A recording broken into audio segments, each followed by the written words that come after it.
কাহিনীৰ শিৰোনাম চক্ৰবিহু। শোভন মাষ্টৰে নতুনকৈ চৰকাৰে দিয়া টেবলেটটো বহুত চেষ্টা কৰিও খুলিব নোৱাৰি লগৰ শিক্ষক ৰমেনলৈ ফোন কৰিলে। হেল্ল' ৰমেন, এই টেবলেটটোৰ পাছৱৰ্ডটো কি আছিল? মই খুলিব পৰা নাই। ৰমেনে ক'লে, ছাৰ 247... টিপক, খোল খাব। শোভন মাষ্টৰে তেওঁ কোৱা মতে নম্বৰকেইটা টিপি দিয়াত টেবলেটটো খোল খোৱাত সন্তুষ্টিৰ হাঁহি এটা মাৰি ৰমেনক ক'লে, অহ, খুলিলে দেই ৰমেন, থেংক ইউ।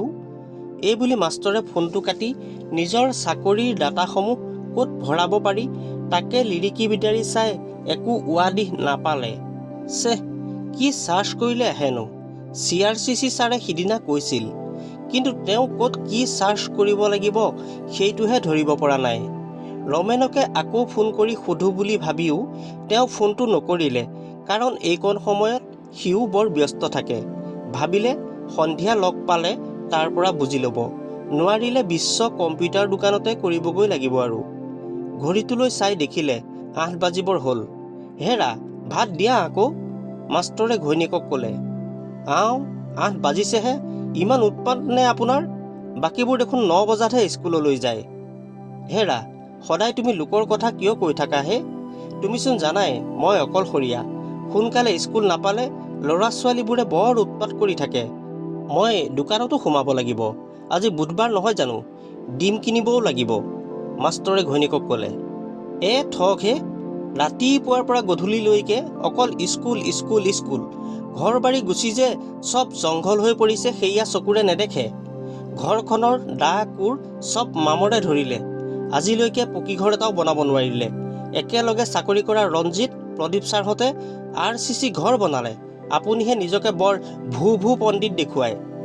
হেৰা, ৰাতিপুৱাই খোল খালেনে মুখখন তোমাৰ? ভাত হোৱা নাই যদি নাই হোৱা ক'লেই হ'লচোন, সদায় একেবোৰকে কিমান গাই থাকানো। এইয়া বাঢ়ি থৈছোঁ ভাত, খাওকহি। এই ৰাতিপুৱা 8 বজাৰ পৰা 3 বজালৈকে যে স্কুলতে থাকে, এই যে আদৰ্শ শিক্ষকৰ বঁটা দেখোন প্ৰদীপ ছাৰেহে পালে। তেওঁচোন সদায় 9 বজাৰ পাছতহে স্কুল যোৱা দেখোঁ, 12টা নহয়েই, এইফালেদিয়ে ঘূৰি অহা দেখোঁ। একো এটা কামৰ মানুহ নহ'ল আপুনি, ঘৈণীয়েকে ভেকাহি মাৰি উত্তৰ দিলে। হেৰা, মই কিবা বঁটাৰ বাবে চাকৰি কৰা নাই বুজিছা। অফিচলৈ এনেই যাবলৈ, সন্থাৰ মিটিং মাৰিবলৈ মইনো ক'ত সময়খন পাওঁ। স্কুলৰ ল'ৰা ছোৱালী কেইটাক এৰিব পাৰি জানো?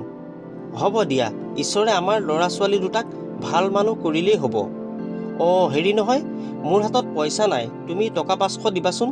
কালি হাঁহ বেচিছিলা নহয় তুমি, স্কুলৰ খাদ্য পইচা সোমালে তোমাক দি দিম, মাষ্টৰে ভাত খাই থকাৰ মাজতে ঘৈণীয়েকক ক'লে। এইবাৰ হাঁহ বেচা পইচা কেইটাতো চকু পৰিল হ'বলা। দিছোঁ বাৰু, লওক এইটো 500, কিন্তু পইচা পোৱাৰ লগে লগে মোক ঘূৰাই দিব লাগিব। ঘৈণীয়েকে টকা 500 টেবুলতে থৈ ভুৰভুৰাই বাহিৰলৈ ওলাই গ'ল। আচলতে শোভন মাষ্টৰে 19 বছৰ বিনা বেতনেৰে স্কুলখনত খটাৰ পাছত যোৱা 2013 চনত স্কুলখন চৰকাৰীকৰণ হ'ল। হেডমাষ্টৰ ৰবীন কাকতি ছাৰ 3 বছৰৰ আগতে ৰিটায়াৰ হোৱাৰ পাছত তেওঁ অকলেই এতিয়া স্কুলখনত ছাত্ৰ ছাত্ৰীক পঢ়ুৱা, পৰিচালনা কৰা সকলোখিনি কাম চম্ভালিবলগীয়া হৈছে। শিক্ষক এজন নিযুক্তি দিবৰ বাবে বহুবাৰ আবেদন কৰিছে যদিও আজিলৈকে এজনো নিযুক্তি নিদিলে। তেওঁলোকৰ চাকৰিবিলাক হেনো ৰিটায়াৰ হোৱাৰ পাছত ভেকেণ্ট পূৰ নকৰে চৰকাৰে, সেয়ে এনে অৱস্থা হৈছে। তদুপৰি আজিকালি দৈনিক বিভাগীয় নিৰ্দেশ ইটোৰ পিছত সিটো আহিয়েই থাকে। আজি অমুক দিৱস পাতিব লাগে, কাইলৈ তমুক ডাটা লাগে, কাইলৈ অমুক প্ৰশিক্ষণ আছে, মুঠতে ৰক্ষা নাই।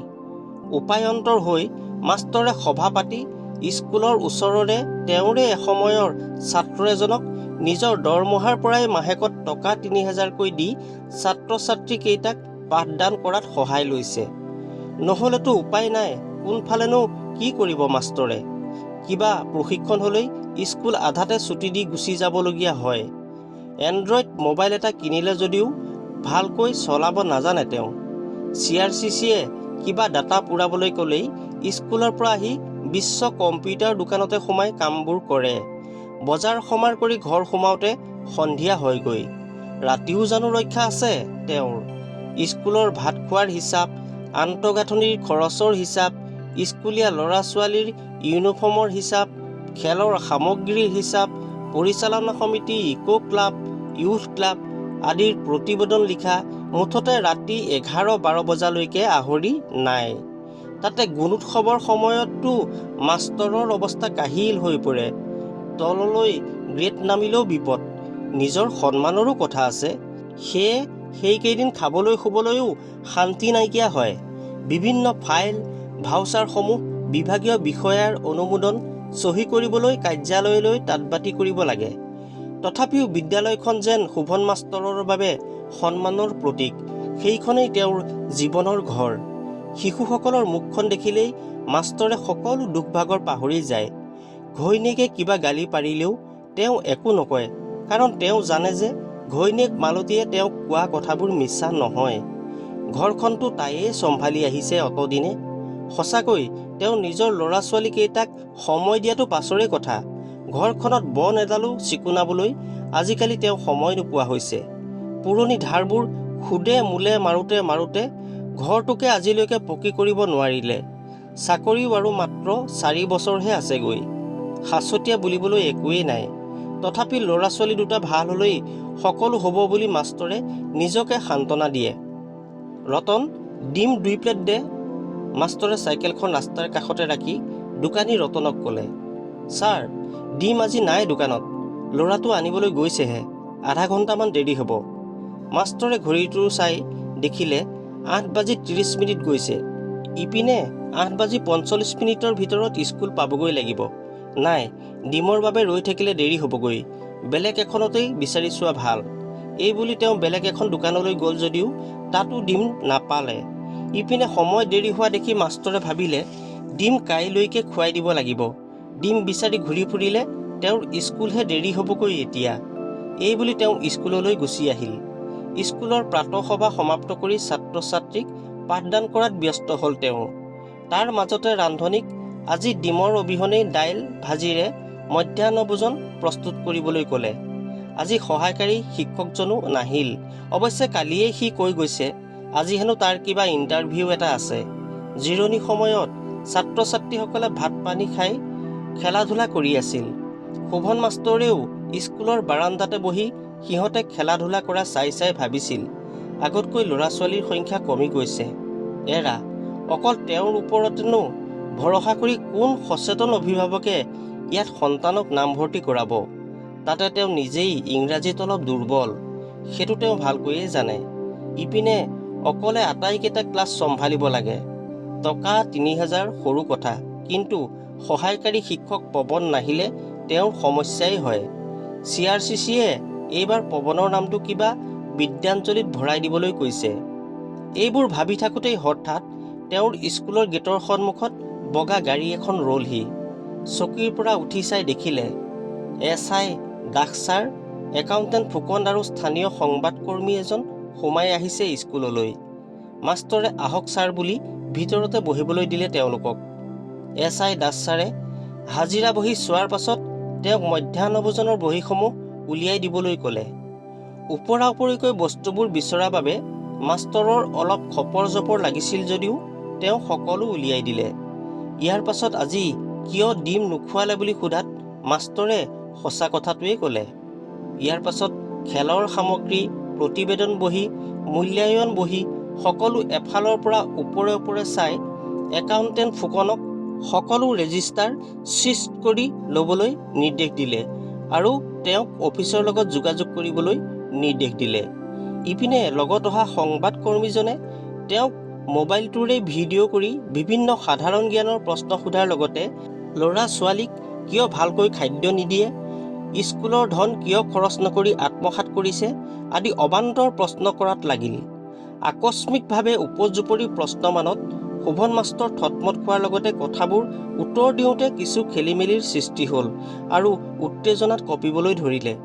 এনেকৈয়ে খন্তেকতে এক আতংকৰ সৃষ্টি কৰি তেওঁলোক গুচি যোৱাৰ পাছত শোভন মাষ্টৰ বৰ বিবুধিত পৰিল আৰু নিজকে প্ৰশ্ন কৰিলে যে তেওঁ আচলতে ক'ত কি ভুল কৰিলে। স্কুল ছুটিৰ পাছত বৰ হতাশ আৰু দুখ মনেৰে তেওঁ ঘৰলৈ গ'ল। ঘৰত ঘৈণীয়েকে চাহ একাপ দিলেহি যদিও মাষ্টৰে মই হোটেলতে খাই আহিছোঁ, এতিয়া নাখাওঁ বুলি ঘূৰাই পঠালে। খন্তেক পাছতে এটা অচিনাকি নম্বৰৰ পৰা মাষ্টৰলৈ ফোন আহিল। সিফালৰ পৰা ক'লে, ছাৰ, মই আপোনাৰ স্কুললৈ যোৱা সাংবাদিকজনে কৈছোঁ। আপুনিতো বহুত দুৰ্নীতি কৰিছে স্কুলখনত। যদি বাতৰিটো কৰিব নালাগে টকা 50,000 দিয়ক, নহ'লে কিন্তু চেনেলত আপোনাৰ বাতৰি ওলাব। মাষ্টৰে ক'লে, মইনো কি দুৰ্নীতি কৰিলোঁ? স্কুলখনেই মোৰ জীৱনটো। মই টকা ক'ৰ পৰা দিম আপোনাক? মোৰ হাতত এতিয়া টকা 1000ও নাই। ঠিক আছে তেন্তে বুলি কৈ সিফালৰ পৰা ফোনটো কাটি দিলে।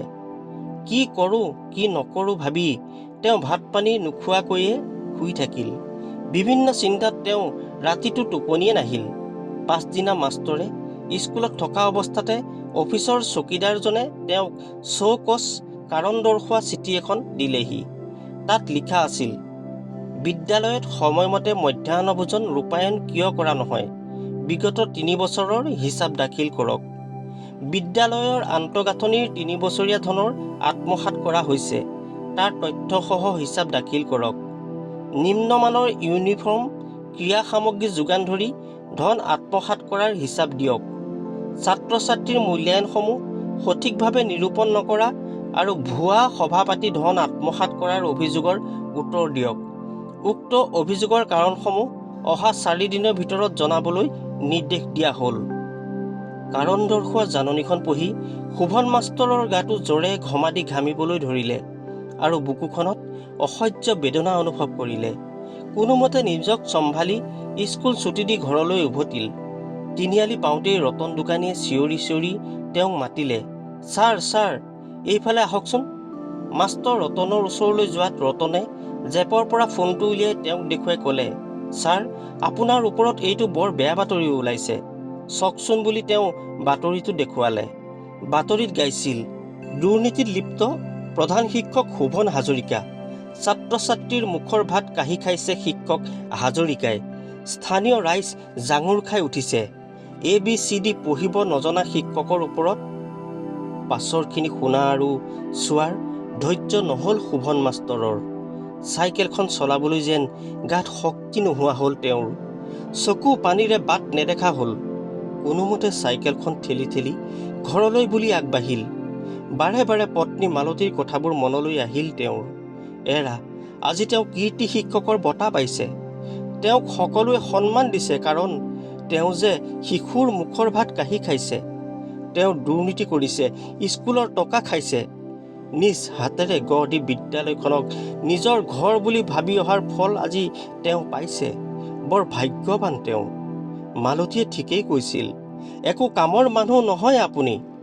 কথাবোৰ ভাবি ভাবি থৰক বৰককৈ আহি থাকোঁতেই জেপৰ ফোনটো বাজি উঠাত কপা কপা হাতেৰে ফোনটো উলিয়াই চাই দেখিলে ছোৱালীজনীয়ে হোষ্টেলৰ পৰা ফোন কৰিছে। তেওঁ কোনোমতে ফোনটো ৰিচিভ কৰোঁতেই সিফালৰ পৰা জীয়েকে কান্দি কান্দি ক'লে, দেউতা, এইবোৰ তোমাৰ ওপৰত ইমান বেয়াকৈ বাতৰি ওলাইছে। মই লগৰবোৰৰ আগত বৰ লাজ পাইছোঁ দেউতা। মাষ্টৰে নহয় অ' মাজনী বুলি ক'বলৈ ধৰোঁতেই তাই ফোনটো কাটি দিলে। ঘৰ পাই চাইকেলখন ৰাখোঁতেই দেখিলে পুতেকৰ ফোন আহিছে। নাই, তেওঁ আৰু বাকী নাথাকিল, পুতেকে কি ক'ব তেওঁক। লাহেকৈ ফোনটো কাটি ছুইচটোকে অফ কৰি দিলে। মালতীক মাতি মাষ্টৰে পানী এগিলাচ খালে। তাৰ পাছত ওচৰৰ ছাৰ এজনৰ গা বেয়া খবৰ এটা লৈ আহোঁ বুলি ওলাই গ'ল। যি ওলাই গ'ল সেয়াই যেন সকলো শেষ। মাষ্টৰ আৰু ঘৰলৈ ঘূৰি নাহিল। পাছদিনা চুমনিবাৰীত উদ্ধাৰ হ'ল মাষ্টৰৰ নিথৰ দেহটো। প্ৰিয় শ্ৰোতা বন্ধু বান্ধৱীসকল, স্বৰচিত গল্পৰ কাহিনীটো কেনে লাগিল মতামত আপোনালোকে নিশ্চয় আগবঢ়াব। আপোনালোকলৈ আহ্বান, যিসকলে এতিয়াও চেনেলটো ছাবস্ক্ৰাইব কৰা নাই, ছাবস্ক্ৰাইব কৰি ল'ব, লাইক কমেণ্ট নিশ্চয় কৰিব। সকলোকে ধন্যবাদ জনালোঁ।